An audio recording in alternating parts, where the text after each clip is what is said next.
¿Qué tal? ¿Cómo están? Bienvenidos nuevamente a nuestro canal del ABC de tu dinero.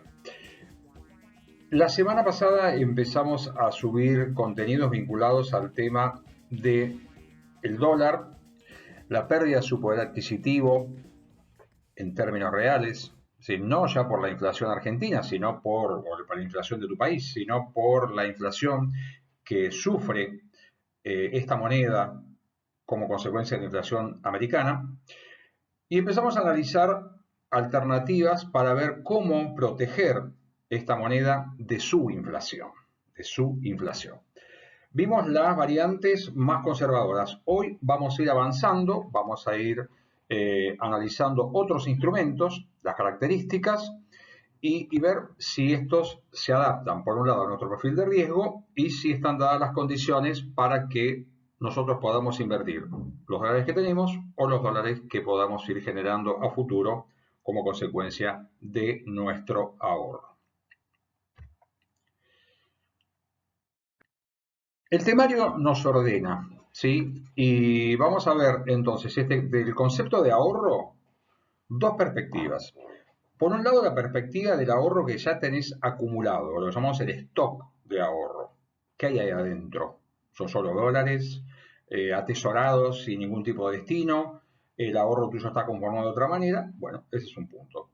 Y por otro lado, el flujo, es decir, el ahorro futuro que vos podés ir generando. Ese ahorro futuro lo podés ir generando en moneda extranjera o lo podés generar en pesos. Y vamos a ver que algunos instrumentos que pueden convertirse en un activo dolarizado, vos los podés adquirir con tus pesos, es decir, no necesitas comprar los dólares y luego invertir en el activo, sino directamente vos ya podés suscribir o invertir en ese activo directamente desde los pesos. ¿Sí? Vamos a hablar del par rendimiento y riesgo. Quizás resulte cansador siempre repetir esta cuestión, pero seguiremos insistiendo en tener presente que las alternativas que ofrecen mayor rendimiento tienen mayor riesgo asociado. Vamos a ver las alternativas que van de los plazos fijos, que vimos que tenían un rendimiento realmente muy bajo y que no te cubrían ni mínimamente la inflación americana. Vamos a ver qué pasaría en el mercado de los títulos de deuda, pública o privada. ¿Sí? Vamos a explicar qué es el tema de dólar linked también. Básicamente en aquellos países donde existen múltiples tipos de cambio, ¿no? Entonces, vamos a ver qué pasa con este tema de dólar linked. Vamos a ver los títulos pagados en dólares, los que llaman hard dollar, es decir, que se pagan efectivamente en la divisa americana, y este concepto que siempre nos pone un poco nerviosos, que es el tema del riesgo soberano o riesgo país. Hablamos del tema del ahorro y muchas veces tenemos conductas distintas para aquel dinero que ya tenemos, ¿sí? Tenemos quizá posturas más conservadoras que para el ahorro que podemos generar a futuro. A veces tiene que ver con la magnitud del ahorro que tenemos ya en nuestro poder y también tiene que ver el destino para el cual nosotros estamos ahorrando. Una persona que quizá piensa en el final de su vida laboral convencional, y bueno, y quiere tener esa reserva para fortalecer sus futuros ingresos jubilatorios, quizás tenga una postura más conservadora que aquella persona que todavía ve esa fecha más lejana y se anima a explorar variantes que ellas llaman más agresivas, es decir, en busca de mayor rendimiento. Ahí ya digo, la conducta no, nos condiciona. ¿Sí? Vamos a ver hasta qué punto muchas veces las conductas que adoptamos están basadas en sesgos, en creencias, en comentarios, en opiniones, que puede que no se adapten definitivamente a lo que es nuestro perfil o el que debiera ser nuestro perfil como inversor. En el marco del ahorro como stock aparece el concepto de fondo de seguridad, ¿no? Muchos entienden la necesidad de contar con un fondo de seguridad. ¿Para qué? Para atender situaciones contingentes, inesperadas. ¿sí? Situaciones extraordinarias que pueden presentarse y que no podrían ser atendidas con el ingreso normal, para lo cual hay que recurrir a ese ahorro. Y el ahorro tiene que estar protegido. Y bueno, la protección a veces la miramos por una ventana, pero no miramos la otra. Entonces, tenemos que ver si tenemos ese fondo con propósitos de seguridad, bueno, cómo poder manejarlo. Pero uno tiene que tener claro, siempre decimos, a la hora de la definición del ahorro, cuál es el propósito, cuál es el objetivo, el motivo por el cual uno ahorra. Por si acaso, por una razón concreta, de potencial riesgo que tiene que ir evaluando o porque tiene un propósito, un objetivo, un emprendimiento futuro que tiene interés en desarrollar. Bueno, esas cuestiones van definiendo la composición y el perfil de nuestras inversiones. Pensando en el stock y en el flujo, aparece la idea de, si yo pienso en modificar mis decisiones de inversión, cómo diversificar. ¿Sí? La diversificación, reiteramos, tiene que ver con la composición, es decir, cómo está eh, compuesto, cómo está armado ese fondo, esos ahorros, en qué los tengo invertidos, en nada, en alguna inversión de bajo rendimiento, por el contrario, puede ser o alguna otra inversión de carácter más ambiciosa, con otra expectativa de rentabilidad. Entonces, siempre la diversificación tiene que tener una lógica.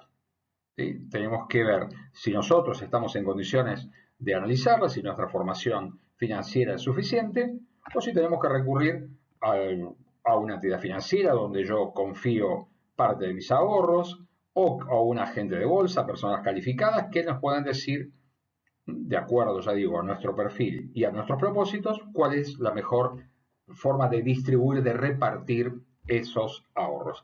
Y ahí surge un punto interesante, que es cuando nos planteamos estos temas, es si los cambios que podríamos llegar a introducir abarcan solo lo que viene, el ahorro que viene, y esto lo dejamos quieto como está, ¿sí? O también nos planteamos también revisar qué estamos haciendo con el stock de ahorro con el que contamos. Punto a evaluar.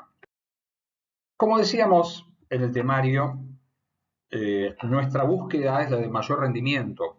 ¿Sí? Necesitamos obtener rendimientos más altos para cubrirnos de la inflación. ¿Sí? Es decir, las tasas, por ejemplo, que me puedan prometer a mí pagar, yo las voy a confrontar con la tasa de inflación de los Estados Unidos para ver si va a haber una pérdida o una compensación de alguna naturaleza que me permita a mí mantener el poder adquisitivo o ganarle algunos puntos, porque no, también es una opción. Pero no puedo perder de vista que junto con esta mayor recompensa, que es una promesa de recompensa, está el riesgo, porque no es un escenario de certeza, es un escenario donde existe la incertidumbre y consecuentemente la probabilidad de que suceda algo que pueda desbaratar mis expectativas iniciales. En consecuencia, por lo general, casi todos tenemos lo que se llama aversión al riesgo, ¿no? Tenemos como una idea de rechazo al riesgo, que se traduce en que cuando percibimos una situación de riesgo tenemos simultáneamente, generamos una expectativa de mayor rendimiento. Solo correría más riesgo si la recompensa o el premio es mayor. Tengo que ir viendo esta cuestión, cómo se va equilibrando. Lo que vemos en general hoy en un mercado de bonos es que la renta fija, es decir, cuando uno toma en consideración un bono de referencia, aún en los Estados Unidos, que puede considerarse un bono libre de riesgo, se lo puede llamar así, porque consideramos que la insolvencia del Estado emisor de ese bono es inexistente, estamos hablando de bonos que están rindiendo entre el 3,5 o 4% anual, con una inflación americana del orden de entre el 6, 6,5% proyectada.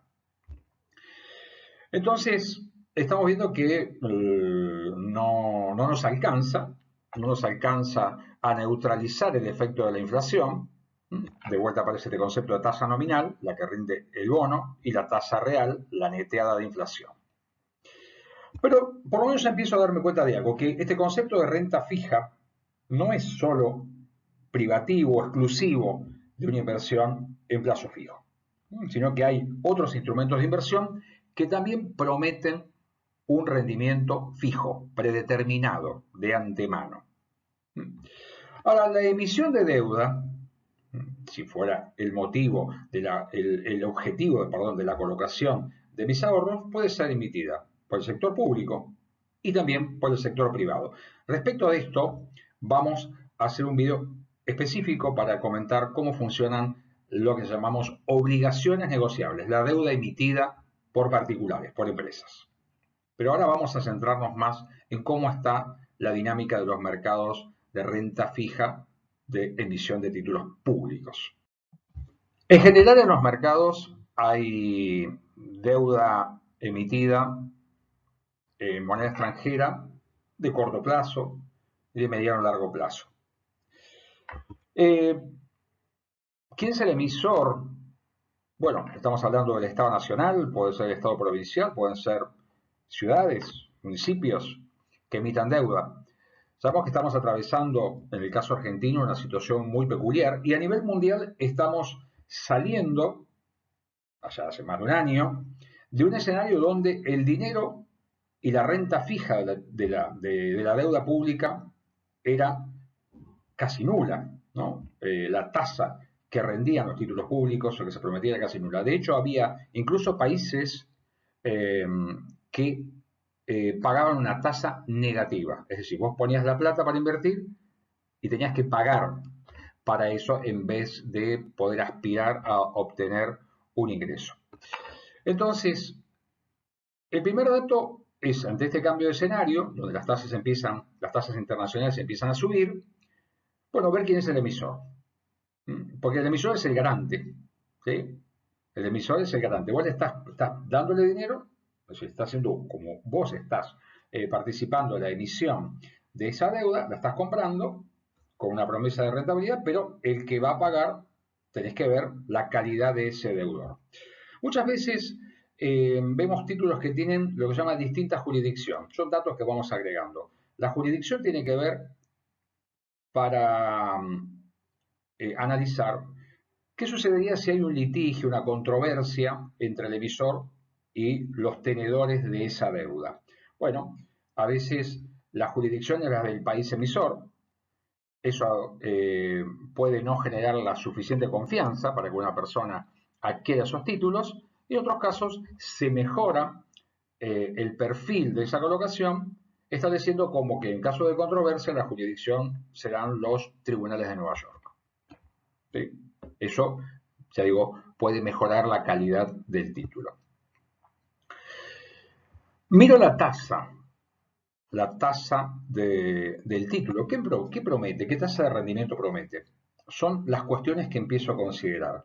Cuando yo invierto en un bono y estoy pensando, supongamos, en una emisión primaria, es decir, hoy colocan una deuda con un plazo determinado, yo analizo la tasa de rendimiento que promete pagar y el tiempo en el que se va a amortizar ese préstamo, ese bono. ¿Sí? ¿Cada cuánto? Yo pongo $100. Bueno, ¿cómo va a ser la devolución de esos $100? Al final, íntegramente al final del plazo, pongamos un plazo de 24 meses, 36 o más.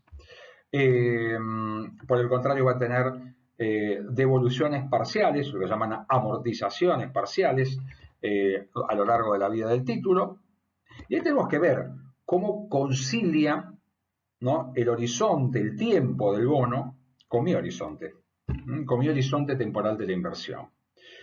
Tenemos previsto un taller para hablar del tema de bonos y explicar un poco más algunas otras cuestiones técnicas, porque sabemos que más allá de que un Estado emita una deuda y esa deuda tenga un horizonte de muchos años por delante, existe lo que se llama un mercado secundario. Es decir, si yo en algún momento no quiero esperar a que finalice la vida del título, puedo encontrar interesados en comprarlo. Eso se llama un mercado secundario. En un mercado donde se compran y se operan con un mayor nivel de volumen y de liquidez esos títulos, razón por la cual yo puedo en algún momento decir, bueno, no lo puedo sostener más tiempo o cambiaron mis expectativas, quiero desprenderme del título, lo vendo y encuentro un comprador. Ese tema está. Mencionamos un punto más que no quiero perder de vista, que es el tema de dólar linked. Dólar linked. Cuando dijimos que en un país existen múltiples tipos de cambio, bueno, está el cambio oficial y está el cambio más parecido al blue, el dólar MEP, el dólar bolsa o el contado con liquidación. El dólar linked es un título que se suscribe en pesos, se cobra en pesos, pero sigue la variación del precio de ese título, sigue que la devaluación que tiene el dólar oficial.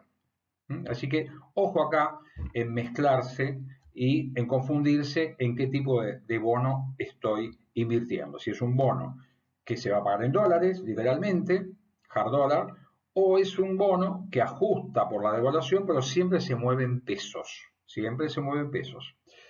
Y ahí está la frase como para dejar el interrogante.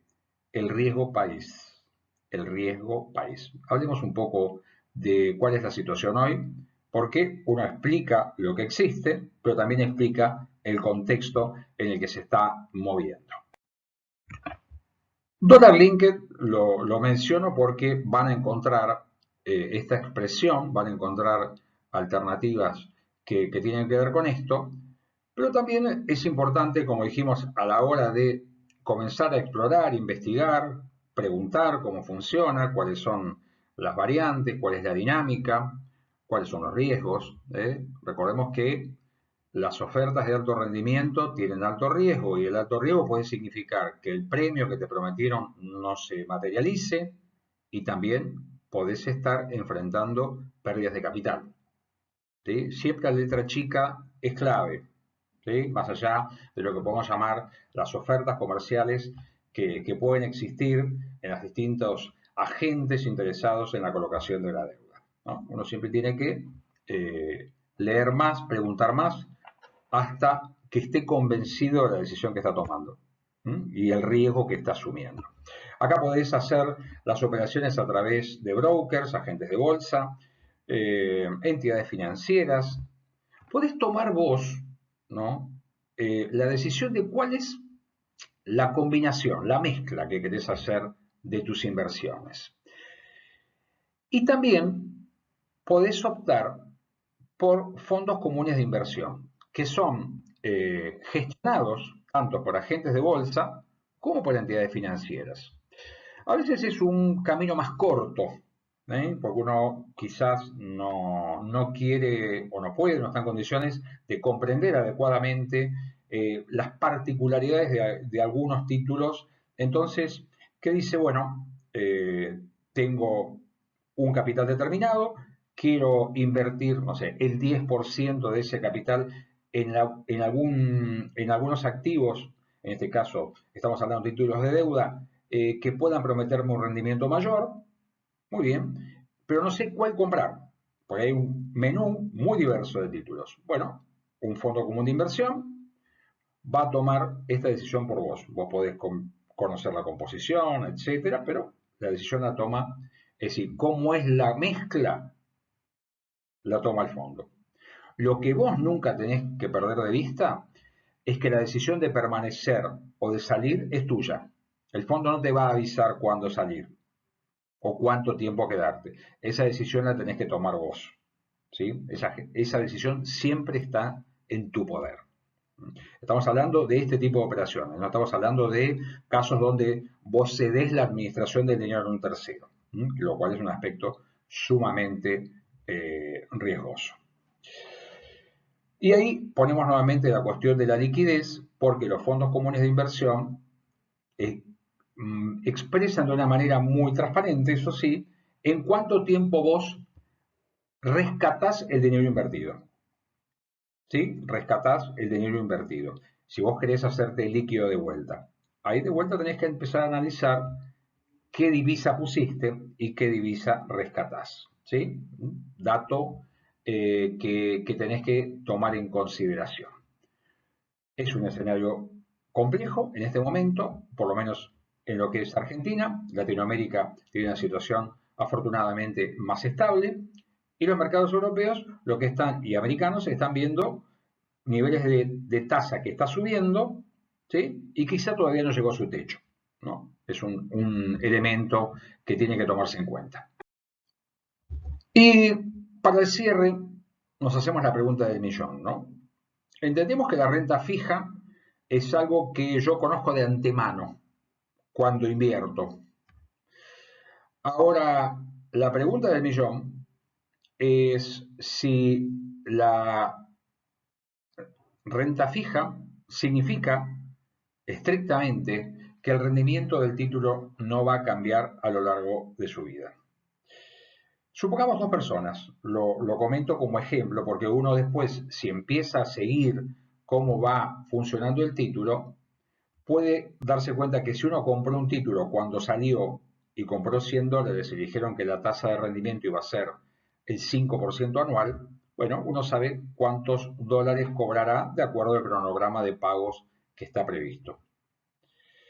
Pero puede ser, y es normal, que el valor del título a lo largo de su vida vaya cambiando, ¿sí? Siempre va a pagar el interés prometido sobre el valor nominal, ¿sí? El valor de $100. Pero puede ser que en algún momento el precio de ese título baje. Igual va a pagar el 5% de $100. Pero ¿qué pasa si yo compré a 90? ¿El rendimiento final va a ser el mismo? Dejo este interrogante, pero vamos dando la pista de que parece que no tuve que invertir $100 para tener ese título, sino que tuve que invertir una suma menor. Por lo tanto, el rendimiento final del título, ¿será el mismo? ¿Será mayor? ¿Será menor? Escuchamos tus comentarios, opiniones, ¿sí? Y preguntas, ¿sí? Respecto de este tema y de otros que vamos agregando en nuestro canal del ABC de tu dinero. Te damos las gracias, compartí los contenidos, divulgá esto entre tus personas conocidas y suscríbete a nuestro canal y nos ayudarás a seguir ampliando el tema de la educación financiera. Muchas gracias.